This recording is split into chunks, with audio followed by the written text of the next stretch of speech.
नमस्कार। Class 12th के हम लोग इनऑर्गेनिक केमिस्ट्री पढ़ रहे हैं और पार्ट 7 पढ़ रहे हैं। इनऑर्गेनिक केमिस्ट्री का जो ये पी ब्लॉक जो चैप्टर है वो थोड़ा बड़ा चैप्टर है, टाइमिंग तो लगेंगे ही, लेकिन बड़ी विस्तार से हम इस एनसीईआरटी बुक पर हम परिचर्चा करेंगे इस चैप्टर पर।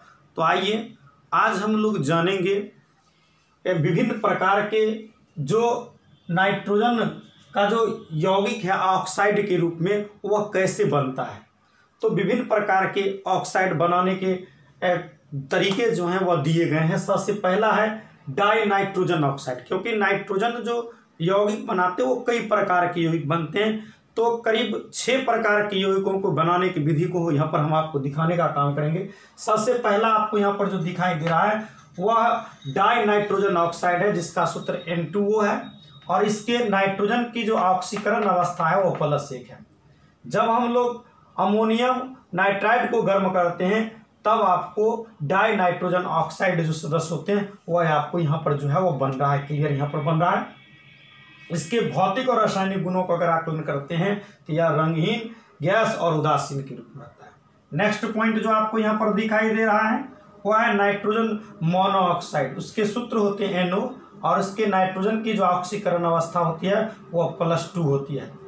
जब सोडियम डाइनाइट्रोजन को फेरस सल्फेट और सल्फ्यूरिक अम्ल के साथ अभिक्रिया करवाते हैं तब यह सदस्य आपको जो सामने में दिखाई दे रहा है 2NO वह आपको तैयार होता है, जिसे नाइट्रोजन मोनोऑक्साइड कहते हैं। यह भी रंगहीन गैस है लेकिन उदासीनता के गुण को प्रदर्शित करता है। नेक्स्ट आप देख रहे हैं डाई नाइट्रोजन ट्राइऑक्साइड है। इसका सूत्र 2NO3 होता है, जिसकी नाइट्रोजन की ऑक्सीकरण अवस्था इसमें जो होता है वो +3 होते हैं। तो जब nitrogen monoxide die nitrogen tetroxide के साथ 250 केल्विन ताप पर अभिक्रिया करता है तब आपको डाई नाइट्रोजन ट्राइऑक्साइड जो है यहाँ पर बनाता है।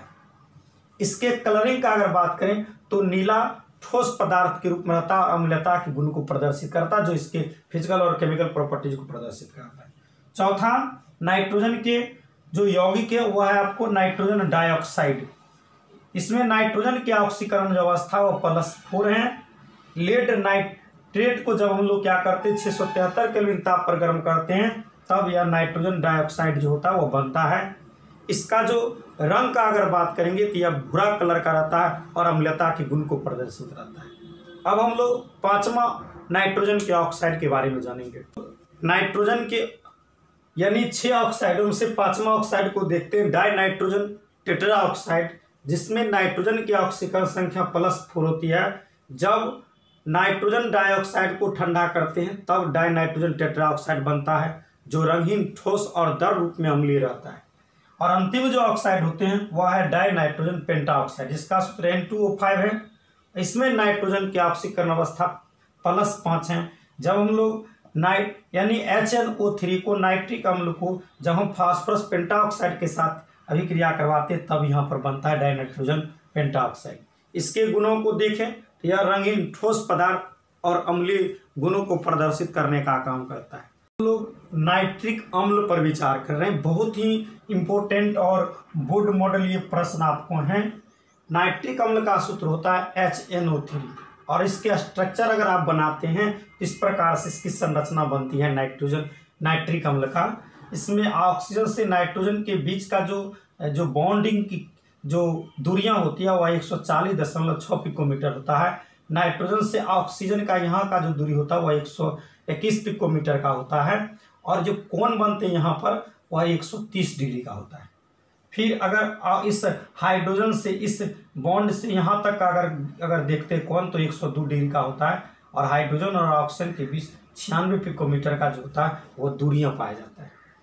इसे प्रयोगशाला में किस प्रकार से लैबोरेटरी प्रिपरेशन के माध्यम से नाइट्रिक एसिड को कैसे बनाया जाता है उसके बारे में हम लोग जानें। देखिए, जब सोडियम या पोटासियम नाइट्रेट को शांत सल्फ्यूरिक अम्ल के साथ यानी अभिक्रिया कराया जाता है कांच के एक रिटार्ट में, एक प्रखनली में, और 420 से लेकर के 470 केल्विन ताप पर गर्म किया जाता है तब HNO3 नाइट्रिक अम्ल जो होते हैं वो बनते हैं।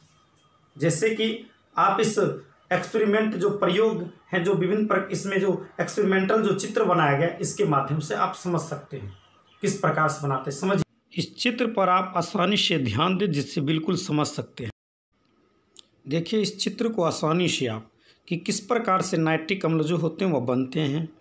तो हम क्या करते हैं कि जो यहाँ पर गोल पेंदी वाले जो आपको वाक्यंत्र वाला जो फ्लास्क है, उसमें विभिन्न प्रकार के पदार्थ जो नाइट्रिक अम्ल बनाने वाले होते हैं, पोटासियम नाइट्रेट और सल्फ्यूरिक एसिड को डाल करके, और फिर क्या करते हैं कि उपयुक्त उपकरण को चित्रानुसार सजा लेते हैं और फिर इसको स्पिरिट लैंप से गर्म करते हैं। जैसे ही गर्म करते हैं तो जो ग्राहक जो होते हैं, ये सामने जो आपको ग्राहक दिखाई दे रहा है, उस ग्राहक में वह दर रूप में इकट्ठा होने लगते हैं। लेकिन वाष्पशील अवस्था में जब यह रहता है